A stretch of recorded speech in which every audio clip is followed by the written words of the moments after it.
Boa noite a todos presentes. Sejam muito bem-vindos, todos.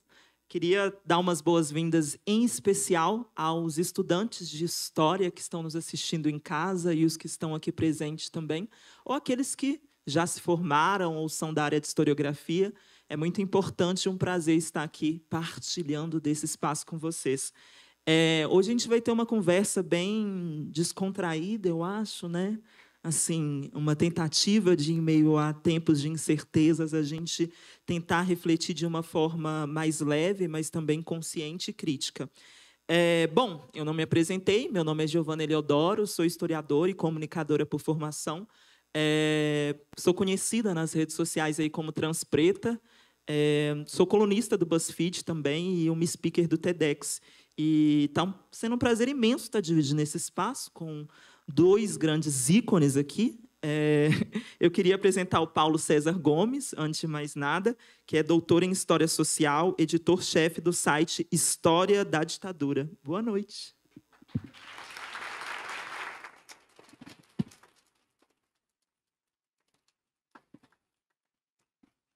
E agora também gostaria de apresentar o CEO aqui, né, de um programa jornalístico de bastante sucesso. Gregório, um prazer te receber. Ele é ator, escritor e roteirista. Boa noite.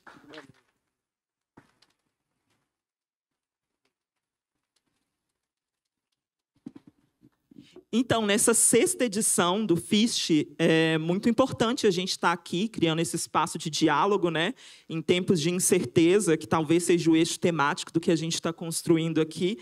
E, por falar em certezas, eu sempre lembro muito assim das minhas mais velhas, que são as minhas avós, nesse caso, e a minha mãe, que me diziam que a única certeza que a gente tem na vida é da morte, né? Não sei se vocês já ouviram esse ditado por aí. Automaticamente, quando falou tempos de incertezas, eu lembrei disso, assim, que essa é uma certeza incontestável na nossa vida. E, por falar nessas incertezas, eu queria muito, de alguma forma, lembrar de um vídeo que eu tinha assistido seu, inclusive, a gente estava conversando ali agora há pouco, em que você falava numa análise assim de Minha Pequena Eva, que é uma música, né, de carnaval, que anima todo mundo. E aí eu me dei conta de que é uma música extremamente trágica, péssima, e que a gente pula, né, e dança ouvindo essa música. E aí que o que eu lembro muito da música e o que a gente talvez está vivendo hoje é que é o fim da aventura humana na Terra, assim, né? E quanto que eu me pego assim, é o fim da aventura, eu fico assim, é o fim mesmo, né? E aí que, em meio a essa... Agora, trazendo mais para um lugar mais sério, em meio a essa incerteza, esse fim da aventura humana na Terra, eu fico muito pensando do que a gente vem vivendo nesses últimos tempos, em meio à epidemia, à pandemia, que a gente acaba por naturalizar muitos dos problemas sociais, né? E um deles, para mim, talvez tenha sido as mortes. Muitas pessoas acabaram por naturalizar, negar, desacreditar nisso, assim, né? As pessoas veem os números, vê ali uma série de perdas. Eu perdi pessoas importantes para mim, e mesmo assim as pessoas desacreditam do que a gente está vivendo hoje ou da importância de seguir protocolos de segurança, de se vacinar e etc. Então eu queria saber, nessa aventura humana na Terra que está em seu fim, assim, o que você tem para compartilhar para a gente dentre esses desafios das verdades, das mentiras que estão sendo compartilhadas, as pessoas que estão se negando a acreditar em tudo que a gente está vivendo, como você, como comunicador, está encarando isso daí, sabe? Que é um desafio, né? Eu acho, assim, fazer humor ainda no meio disso tudo, eu acho que é um baita desafio. Obrigado por lembrar que vamos todos morrer a qualquer momento. Obrigado. É sobre isso, né? E não tá tudo bem fora dos stories. Obrigado por lembrar e obrigado. Eu estou muito emocionado de estar aqui, de verdade. Teatro, para mim, é a coisa mais importante que existe no mundo. Aglomeração é o que faz a vida valer a pena. Eu nasci para aglomerar. E não aglomerei nos últimos 1 ano e meio. Essa é a primeira vez que eu aglomero num palco. Eu estava em cartaz quando começou a pandemia, ia começar uma temporada da peça, do meu monólogo. Cancelamos a temporada, que é uma temporada pelo Brasil. E com muita dor, porque eu sou apaixonado pelo teatro. Foi onde eu encontrei o sentido para a minha vida. E a vida ficou muito sem sentido nesse último 1 ano e meio, né? Para mim e para muita gente que vive do espetáculo, que vive da aglomeração. porque teatro dá para fazer, não é, ao vivo é outra coisa, não existe online, é presencial o teatro, é uma arte presencial, é uma arte da aglomeração. Assim como todos os músicos que talvez estejam aqui, que vivem da Vesperata, que eu estou louco para voltar, porque eu nunca vi, não conhecia. E todos os músicos que vivem também disso, e também os profissionais, os técnicos e tal. Então, eu estava morrendo de saudade, estou de verdade emocionado, não contava falar isso, mas é que é muito, muito lindo para mim ver essas pessoas, tanta gente junta no mesmo espaço, no mesmo tempo. Isso para mim é mágico, tá? Todo mundo, e acho que é o que eu mais sinto falta mesmo, ao longo dessa pandemia, essa impressão de que a gente está vivendo a mesma experiência. Porque a pandemia, e aí entro na história, nesse assunto, que é a pandemia, ela enclausurou a gente em experiências individuais. Cada um teve a sua própria experiência da pandemia. Teve gente que nem teve experiência da pandemia, não soube nem o que é. Desde o primeiro dia estava lá e não sabe que essa gripezinha não vou pegar. Enfim, então, e teve gente que teve uma experiência muito radical de isolamento, teve gente que teve até certo momento, teve gente que queria ter, mas não pôde por causa da profissão e porque o auxílio não bastava, ou porque cortaram o auxílio, ou porque... Então, cada um teve uma experiência radicalmente diferente. E um país é feito de alguma memória coletiva, ele é feito de alguma experiência coletiva. E o teatro e a aglomeração é o que me dá a impressão de que a gente vive num país, que a gente vive no mesmo país. Porque, senão, parece que é um monte de experiências individuais que não grudam. E aí entra a história, né, que é a memória coletiva. E memória coletiva também é uma das maneiras de chamar cultura. E eu acho que o que eu mais sinto falta hoje no Brasil, acho que o que a gente mais precisa como país é uma memória coletiva, é compartilharmos uma mesma experiência de país e uma mesma memória. Quando eu fui ao Quebec visitar minha irmã morava no Quebec, que é a parte da França que fala francês, parte do Canadá que fala francês, perdão. Parte do Canadá, Quebec, né, que parece também uma pergunta, Beck no Rio é maconha. Enfim. Pergunta que eu adoro ouvir, por acaso. Mas é uma parte do Canadá que fala francês. E eu fui lá visitá-la e eu vi num prédio público gigante escrito assim, Je me souviens, que é eu me lembro. Perguntei para minha irmã, por que está escrito eu me lembro? Ela falou, não tenho a menor ideia. Aí a gente começou a andar e percebeu que todos os prédios públicos tinham escrito enorme na fachada de mármore, Je me souviens, eu me lembro. E depois eu comecei a ver que as placas de carro do Quebec também têm escrito Je me souviens, eu me lembro. Eu me lembro, perguntei, eu descobri que é o lema do Quebec, eu me lembro. E eu perguntei, mas do que é exatamente? E uma pessoa me falou que era uma guerra que os franceses tinham ganhado dos britânicos e por isso que se falava francês no Quebec.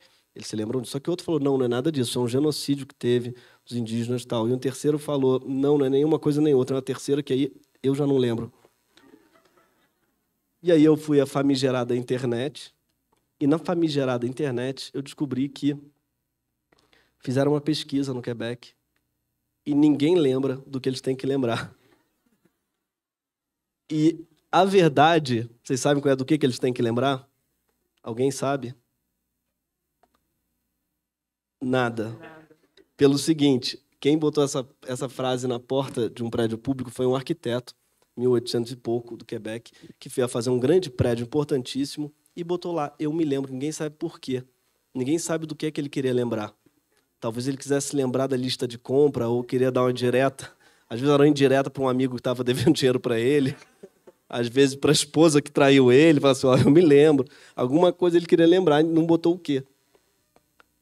Outro copiou, falou, é bonita essa frase, botou no prédio também. Todos os prédios foram botando, aí o prédio público, de repente, a prefeitura, todo mundo botou. Sem que ninguém soubesse do que tinha que lembrar. Mas ainda assim, eu acho muito bonito esse eu me lembro intransitivo. E cada um sabe do que tem que lembrar. E eu acho bonito, porque a impressão que eu tenho às vezes no Brasil é que o nosso lema é eu me esqueci. É o que teria nos prédios públicos do Brasil. Esqueci totalmente, ninguém nem sabe o quê, mas eu tenho a impressão que é um país baseado na desmemória. E que a desmemória ela é muito estratégica, né? Essa falta de memória. Porque num país como o nosso, né, um país calcado na escravidão, um país calcado onde todas as riquezas, grandes riquezas, foram cometidas por grandes crimes, toda grande fortuna no Brasil, talvez no mundo, né? Mas no Brasil especialmente pela escravidão e tal. ela é calcada num grande crime, o esquecimento ele é providencial, ele é fundamental. E a memória no Brasil ela é um ato subversivo, você se lembrar. Não à toa o atual presidente surgiu e cresceu muito depois da Comissão da Verdade. Ele é fruto da memória, ele é fruto de uma rebelião contra a memória, que estava começando a se fazer, né? Numa época em que a gente começou a vasculhar o invasculhável. E começou, e eu acho que o Paulo César ele vai falar muito melhor do que eu sobre isso, porque é a grande pesquisa dele. Mas eu tenho a impressão de que o atual desgoverno ele é filho de uma vontade de esquecer. Ele é o candidato do esquecimento. E não só do esquecimento, mas também da fabricação de uma memória que nunca existiu. Porque não é apenas que ele não quer lembrar do passado, é que ele lembra de um passado fantasioso, mentiroso mesmo. Por exemplo, só para dar um exemplo, ele outro dia falou que ele é neto de um nazista, que o avô dele era um soldado nazista que perdeu a perna na batalha. Ele falou isso para exemplificar que você na Alemanha nazista era obrigado a ser nazista, o que já é mentira. Mas ele falou isso e falou assim, meu avô, por exemplo, era nazista e veio para o Brasil. E as pessoas foram lá ver, é muito fácil você checar isso, não faz sentido nas datas. O avô dele veio para o Brasil em 1910, 30 anos, 20 e tantos anos do nazismo. Ou seja, o sujeito fabricou uma memória de que o avô dele é nazista. Ou seja, olha o tipo de coisa que ele inventa, que ele orgulha. Porque se fosse, não teria problema. E todo mundo ficou assim, não, mas não tem nenhum problema a pessoa ter o tadinho, o avô nazista, não é culpa dela. A pessoa inventar que tem um avô nazista para tirar onda é muito grave. E esse é o presidente do Brasil. Ele é um sujeito que fantasia, cujo sonho dele talvez seja ter um avô nazista. Esse daí é com isso que ele gosta de brincar e de sonhar. Para além disso, inventou também que foi ele que descobriu onde estava Lamarca. Ele disse isso, e também pesquisas foram lá e falaram, não bate, porque tinha 6 anos, tinha 10 anos, não faz sentido. Lamarca foi encontrado em outro lugar, não bate. Ele inventou que ele que avisou para o Estado onde é que estava lá. Então, ele tem a existência dele, a proeminência política, o surgimento dele vem de uma mitomania. Não à toa, o apelido dele sempre foi mito. De mitômano, na minha opinião, de criador de mitos, né? De inventor de mitos sobre si mesmo. E então, eu acho que para resistir a esse desgoverno criado como revolta em relação à memória, a melhor forma de resistência, a mais eficaz, é a memória, justamente. É a gente não parar de lembrar, a gente não deixar esquecer. Tem uma história que eu adoro do bibliotecário, um bibliotecário na Polônia, que, ao ver que estava acirrando, né, o nazismo estava crescendo e os judeus estavam começando a viver em guetos, eles começaram a queimar livros. O bibliotecário falou, a minha profissão, já ela vai caducar. E ele começou a decorar os livros que ele podia. E ele passou a fazer isso, ele acordava e lia, decorava, e começava a ler e decorar os livros. Não, pouco tempo depois, não muito, queimaram a biblioteca toda dele. Ele foi mandado para Auschwitz. Em Auschwitz, ele virou o bibliotecário de Auschwitz. Ele virou uma pessoa que tinha vários livros na cabeça e os presos iam até ele e perguntavam, hoje eu queria ler um Shakespeare. E ele declamava para os presos. E conseguiram tirar tudo dele, mas não conseguiram tirar a memória. Não conseguiram tirar dele esse bem inesgotável que é a memória. É um tesouro que cada um tem na própria cabeça e que ninguém consegue roubar. Então, acho que a nossa maior resistência hoje aqui, nessa cidade, né, mais do que nunca, é a gente nunca deixar que esqueçam. A gente acabou de passar por uma pandemia em que morreram 600 mil brasileiros. Tem 600 mil lutos, tem 600 mil famílias enlutadas, tem mais 600 mil órfãos, né? Porque a média de 2 filhos por pessoa tem 1 milhão de órfãos no Brasil só relacionados à pandemia. E a gente não pode esquecer dessas pessoas. A gente não pode esquecer que essas mortes podiam ter sido evitadas.